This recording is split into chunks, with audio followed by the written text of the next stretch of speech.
நீங்கள் பார்த்துக் கொண்டிருப்பது AJK டிவியின் புதுவை மாலை. வணக்கம். மாநில அந்தஸ்து தொடர்பாக ஆலோசனை நடத்த புதுவை அரசு சார்பில் அனைத்துக் கட்சி கூட்டம் விரைவில் நடத்தப்படும் என முதல்வர் ரங்கசாமி தெரிவித்துள்ளார். புதுவைக்கு மாநில அந்தஸ்து பெறுவது தொடர்பான அனைத்துக் கட்சி ஆலோசனை கூட்டம் என்ஆர் காங்கிரஸ் கட்சி சார்பில் முதல்வர் ரங்கசாமி தலைமையில் தனியார் ஹோட்டலில் நடைபெற்றது.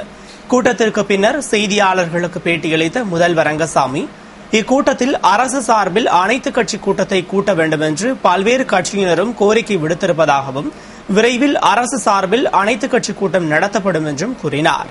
அந்த கூட்டத்தில் புதுவைக்கு மாநில அந்தஸ்து வழங்க கோரி தீர்மானம் நிறைவேற்றப்பட்டு பின் பிரதமர், உள்துறை அமைச்சர் ஆகியோரிடம் தீர்மானத்தை வழங்கி வலியுறுத்துவோம் என்றும் கூறிய அவர், தற்போது நடைபெற்ற அனைத்துக் கட்சி கூட்டத்தில் எதிர்க்கட்சிகளான காங்கிரஸ் மற்றும் அதிமுக ஆகிய கட்சிகள் பங்கேற்காதது குறித்து செய்தியாளர்களின் கேள்விக்கு பதில் அளிக்கையில், மாநிலத்தின் மீது காங்கிரஸ் மற்றும் அதிமுகவிற்கும் அக்கறை உள்ளது என்றும், அரசு சார்பில் நடத்தப்படும் அனைத்துக் கட்சி கூட்டத்தில் அவர்களும் பங்கேற்பார்கள் என்ற நம்பிக்கை உள்ளதாகவும் கூறினார்.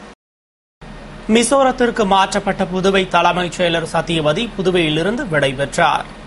புதுவையின் தலைமைச் செயலராக பணியாற்றி வந்த சத்தியவதியை மிசோரம் மாநிலத்திற்கு இடமாற்றம் செய்து உத்தரவிட்ட மத்திய உள்துறை அவருக்கு பதிலாக புதிய தலைமைச் செயலராக சேட்டன் ஷாங்கியை நியமித்தது. புதுவை அரசின் அலுவல் பணி மற்றும் திட்டக்குழு கூட்டம் உள்ளிட்ட பணிகளை முன்னிட்டு மத்திய உள்துறை உத்தரவிட்ட பிறகும் தலைமைச் செயலர் சத்தியவதி புதுவையில் பணியை தொடர்ந்தார். இந்நிலையில் முதல்வர் ரங்கசாமி சபாநாயகர் சபாபதி மற்றும் அமைச்சர்களை சட்டப்பேரவையில் நேரில் சந்தித்த பின்பு தலைமைச் செயலர் சத்தியவதி புதுவையிலிருந்து விடைபெற்றார். புதிய தலைமைச் செயலராக சேட்டன் ஷாங்கி வரும் 20ஆம் தேதி பதவியேற்க உள்ளார். லாஸ்பேட்டையில் அமைந்துள்ள மாவட்ட ஆசிரியர் கல்வி பயிற்சி நிறுவனத்தின் புதிய கட்டிடத்தை முதல்வர் ரங்கசாமி திறந்து வைத்தார். புதுவை லாஸ்பேட்டையில் அமைந்துள்ள மாவட்ட ஆசிரியர் கல்வி பயிற்சி நிறுவனத்தில் புதிதாக அமைக்கப்பட்டுள்ள மாவட்ட ஆசிரியர் கல்வி மற்றும் பயிற்சி நிறுவன கட்டிட திறப்பு விழா நடைபெற்றது. கல்வித்துறை அமைச்சர் தியாகராஜன் தலைமையில் நடைபெற்ற விழாவில் முதல்வர் ரங்கசாமி சிறப்பு விருந்தினராக கலந்து கொண்டு புதிய கட்டிடத்தை திறந்து வைத்தார். முதல்வரின் பாராளுமன்ற செயலர் வைத்தியநாதன், சட்டமன்ற உறுப்பினர் கல்யாணசுந்தரம், கல்வித்துறை செயலர் ராகேஷ் சந்திரா ஆகியோர் வாழ்த்துறை வழங்கிய விழாவில் கல்வித்துறை அதிகாரிகள் மற்றும் மாணவ மாணவிகள் பலர் கலந்து கொண்டனர். விழாவிற்கான ஏற்பாடுகளை பள்ளி கல்வி இயக்குநர் வல்லவன், மாவட்ட கல்வி நிறுவன முதல்வர் பாஸ்கரன் ஆகியோர் செய்திருந்தனர். கர்நாடக மாநிலத்தின் 22வது முதலமைச்சராக பதவியேற்றுள்ள சித்தராமையாவிற்கு முதல்வர் ரங்கசாமி வாழ்த்துச் செய்தி அனுப்பியுள்ளார். கர்நாடகாவில் நடந்து முடிந்த சட்டமன்ற தேர்தலில் பெரும்பான்மை இடங்களை கைப்பற்றிய காங்கிரஸ் கட்சியின் முதலமைச்சராக பதவியேற்றுள்ள சித்தராமையாவிற்கு முதல்வர் ரங்கசாமி வாழ்த்துச் செய்தி அனுப்பியுள்ளார். அதில் கர்நாடக மாநிலத்தின் முதலமைச்சராக பொறுப்பேற்றுள்ள தாங்கள் மாநில மக்களின் விருப்பத்திற்கு ஏற்ப நிறைவான ஆட்சியை தந்து கர்நாடகத்தின் பொற்கால ஆட்சி என்று போற்றத்தக்க வகையில் நல்லாட்சியாக அமைய தனது உளம் நிறைந்த நல்வாழ்த்துக்களை தெரிவித்துக் கொள்வதாகவும் குறிப்பிட்டுள்ளார்.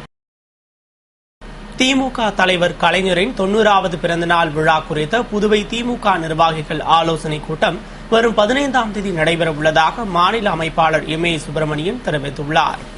இது தொடர்பாக திராவிட முன்னேற்ற கழக மாநில அமைப்பாளர் MA சுப்பிரமணியன் வெளியிட்டுள்ள அறிக்கையில், திராவிட முன்னேற்ற கழக தலைவர் திரு மு கருணாநிதி அவர்களின் 90வது பிறந்தநாள் விழா மற்றும் புதுவை மாநில பாராளுமன்ற தொகுதி திமுக செயல் வீரர்கள் கூட்டம் நடத்துவது குறித்த புதுவை மாநில திமுக நிர்வாகிகள் ஆலோசனைக் கூட்டம் வரும் 15ஆம் தேதி மாநில தலைமை அலுவலகமான கலைஞர் இல்லத்தில் நடைபெற உள்ளதாக தெரிவித்துள்ளார்.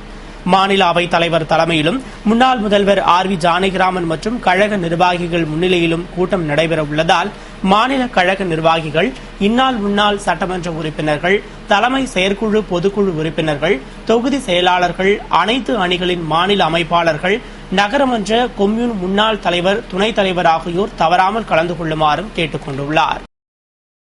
நெசவு தொழிலாளர்களின் கோரிக்கைகளை வலியுறுத்தி தொழிலாளர் முன்னேற்ற சங்கத்தினர் கண்டன ஆர்ப்பாட்டத்தில் ஈடுபட்டனர். பான்பேப் புதுச்சேரி கைத்தறி நெசவு தொழிலாளர்கள் முன்னேற்ற சங்கத்தின் சார்பில் கைத்தறி நெசவு தொழிலாளர்களின் வாழ்வாதார கோரிக்கைகளை வலியுறுத்தி தட்டாஞ்சாவடியில் அமைந்துள்ள கூட்டுறவுத்துறை அலுவலகம் முன்பு கண்டன ஆர்ப்பாட்டம் நடத்தப்பட்டது. முத்தியால்பேட்டை தொகுதி திமுக நிர்வாகி சௌரிராஜன் தலைமையில் தொழிலாளர் முன்னேற்ற சங்க தலைவர் அண்ணா அடைக்கலம், தொகுதி செயலாளர் தனகோடி ஆகியோர் முன்னிலையில் நடைபெற்ற ஆர்ப்பாட்டத்தில் தொழிலாளர் முன்னேற்ற சங்க மாநில செயலாளர் பிராங்க்லின் பிரான்சுவா, திமுக நெசவாளர் அணி மாநில துணை அமைப்பாளர் பிரபாகரன், பான்பேப் சங்க தலைவர் ராமலிங்கம் ஆகியோர் கண்டன உரையாற்றினர். கைத்தறி நெசவு தொழிலாளர்களுக்கு ஆண்டு முழுவதும் வேலை வழங்க வேண்டும், வேலை இல்லாத நாட்களுக்கு நிவாரணம் வழங்க வேண்டும், கூலி உயர்வு மற்றும் நிலுவைத் தொகைகளை உடனடியாக வழங்க வேண்டும் உள்ளிட்ட பல்வேறு கோரிக்கைகளை வலியுறுத்தி நடைபெற்ற போராட்டத்தில் ஏராளமானோர் கலந்து கொண்டு கோஷமிட்டனர். புதுவை அரியாங்குப்பத்தில் நடைபெற்ற கைப்பந்து போட்டியின் பரிசளிப்பு விழாவில் சபாநாயகர் சபாபதி கலந்து கொண்டு பரிசுகளை வழங்கினார். புதுவை அரியாங்குப்பம் பாரதி கைப்பந்து கழகம் சார்பில் 57ஆம் ஆண்டு ஆண்கள் பெண்கள் கைப்பந்து போட்டி கடந்த 8ஆம் தேதி துவங்கி நடைபெற்ற நிலையில் அதன் பரிசளிப்பு விழா நடைபெற்றது. அரியாங்குப்பம் பாரதி உடற்பயிற்சி கழக சேர்மன் விஜயன் முன்னிலையில் நடைபெற்ற விழாவில் சபாநாயகர் சபாபதி சிறப்பு விருந்தினராக கலந்து கொண்டு வெற்றி பெற்ற அணிகளுக்கு பரிசுகளை வழங்கினார். வீராம்பட்டினம் முன்னாள் பஞ்சாயத்து தலைவர் காங்கேயின் சிறப்பு அழைப்பாளராக கலந்து கொண்டு வாழ்த்தி பேசினார். தொழிலதிபர்கள் பாலபாஸ்கர், ராஜகோபால், பாஸ்கர் மற்றும் ஊர் முக்கிய பிரமுகர்கள் பலர் கலந்து கொண்ட விழா இறுதியில் பாரதி உடற்பயிற்சி கழக செயலாளர் சாந்தகுமார் நன்றி கூறினார். சுமார் 12 அணிகள் பங்கேற்ற இப்போட்டியில் ஆண்கள் பிரிவில் அரியாங்குப்பம் பாரதி கைப்பந்து கழகம் முதல் பரிசையும், முத்தியால்பேட்டை ஜாலி பிரதர்ஸ் அணி 2வது இடத்தையும், அரியாங்குப்பம் பாரதிதாசன் கைப்பந்து அணி 3வது இடத்தையும், காமராஜர் கைப்பந்து கழகம் 4வது இடத்தையும் கைப்பற்றியது. அதுபோன்று பெண்கள் பிரிவில் சென்னை ஜேபாஸ் கைப்பந்து கழகம் முதல் பரிசையும், ஈரோடு PKR கைப்பந்து அணி 2வது இடத்தையும், அரியாங்குப்பம் லெபோன் பிரெண்ட்ஸ் அணி 3வது இடத்தையும், சென்னை GRM அணி 4வது இடத்தையும் பிடித்தன என்பது குறிப்பிடத்தக்கது. 3ஆம் நிலை பண்டக காப்பாளர் பதவிக்கான பணி நியமன ஆணையை முதல்வர் ரங்கசாமி வழங்கினார். புதுவை அரசு பணியாளர் நலன் மற்றும் நிர்வாக சீர்திருத்த துறையால் இளநிலை எழுத்தர், பண்டக காப்பாளர் நிலை 3 தட்டச்சர் பணியிடங்களுக்கான பொது போட்டி எழுத்துத் தேர்வு நடத்தப்பட்டு பண்டக காப்பாளர் நிலை 3 பதவிக்கு தேர்வு செய்யப்பட்ட நபர்களில் முதல் கட்டமாக 73 நபர்களுக்கு பணி நியமன ஆணையை வழங்கும் நிகழ்ச்சி நடைபெற்றது. முதல்வர் ரங்கசாமி தேர்வு செய்யப்பட்ட பயனாளிகளுக்கு பணி நியமன ஆணையை வழங்கினார். அரசு கொறடா நேரு, சட்டமன்ற உறுப்பினர் தமிழ்ச்செல்வன் மற்றும் அதிகாரிகள் நிகழ்ச்சியின் போது உடனிருந்தனர். 15 ஆணிகளை தனது பற்களால் உடைத்து புதுவை இளைஞர் புதிய கிண்ண சாதனை நிகழ்த்தியுள்ளார். புதுவை சண்முகாபுரத்தைச் சேர்ந்த மணிமாறன் என்ற இளைஞர் புதுவை கடற்கரை சாலை காந்தி சிலை அருகே புதிய கிண்ண சாதனை நிகழ்த்தினார். புதுவை மாநில ஒலிம்பிக் சங்க துணைத் தலைவர் ஏம்பலம் செல்வம் தலைமையில் நடைபெற்ற கிண்ண சாதனை நிகழ்ச்சியை தமிழ்ச்சங்க தலைவர் முத்து துவக்கி வைத்தார். தொடர்ந்து சாதனை இளைஞர் மணிமாறன் 15 ஆணிகளை பற்களால் உடைத்து, கென்ய நாட்டு இளைஞர் 3 ஆணிகளை பற்களால் உடைத்த சாதனையை முறியடித்து புதிய சாதனை படைத்தார். புதுச்சேரி சாதனையாளர் சங்க தலைவர் ஜோதி முருகன் மற்றும் சுற்றுலா பயணிகள், பொதுமக்கள் பலர் நிகழ்ச்சியை பார்வையிட்டு இளைஞரை வாழ்த்தினர். புதுவை சுல்தான்பேட்டை ரயில் நிலையத்தில் நடைமேடை அமைக்கப்படாததால் பயணிகள் தினம்தோறும் அவதி அடைந்து வருவதற்கு நடவடிக்கை எடுக்க வேண்டும் என்ற கோரிக்கை எழுந்துள்ளது. பேருந்து கட்டணம் கணிசமாக உயர்ந்துவிட்டதால் ரயிலில் பயணம் செய்வோரின் எண்ணிக்கை அதிகரித்து வருகிறது. அதன் அடிப்படையில் புதுவையிலிருந்து மக்கள் அதிகம் பயணிக்க விரும்பும் விழுப்புரம் பகுதிக்கு புதுவையிலிருந்து செல்லும் ரயில் சேவையை சமீப காலமாக அதிக அளவில் மக்கள் பயன்படுத்தி வருகின்றனர். இந்நிலையில் புதுவை ரயில் நிலையத்திலிருந்து செல்லும் ரயிலில் சுல்தான்பேட்டை, கண்டமங்கலம் உள்ளிட்ட இடங்களில் இருந்தும் பயணிகள் டிக்கெட் பெற்று ரயிலில் பயணம் செய்ய ரயில் நிலையங்கள் அமைக்கப்பட்டுள்ளன. இதில் சுல்தான்பேட்டை ரயில் நிலையத்தில் பயணிகள் ஏறுவதற்கும் இறங்குவதற்கும் ரயில் படிக்கட்டின் உயரத்திற்கு ஏற்ப அமைந்திருக்கும் நடைமேடை அமைக்கப்படாததால் தினம்தோறும் பயணிகள் அவதியடைந்து வருகின்றனர். தினம்தோறும் நூற்றுக்கணக்கான பயணிகள் சுல்தான்பேட்டை ரயில் நிலையத்தை உபயோகப்படுத்தும் நிலையில் நடைமேடை இல்லாததால் ரயிலில் இருந்து இறங்கும் போதும் ஏறும் போதும் வயது முதிர்ந்த பயணிகளும் சிறுவர்களும் மிகவும் சிரமத்திற்குள்ளாகின்றனர். கீழே தரையில் உள்ள கருங்கல் ஜல்லியில் குதிப்பதால் கால் தடுமாறி கீழே விழும் அவலமும் அரங்கேறி வருகிறது. இதனால் உடனடியாக ரயில்வே நிர்வாகம் இதில் கவனம் செலுத்தி நடைமேடை அமைக்கவும், மின் விளக்குகள் அமைக்கவும் நடவடிக்கை எடுக்க வேண்டும் என்று அப்பகுதி பயணிகள் கோரிக்கை விடுத்துள்ளனர். புதுவையின் சுற்றுலா தலமான உசுட்டேரியில் படகு சவாரி செல்ல முடியாத அளவில் படகுகள் சேதமடைந்துள்ளதால் சுற்றுலா பயணிகள் ஏமாற்றமடைந்துள்ளனர்.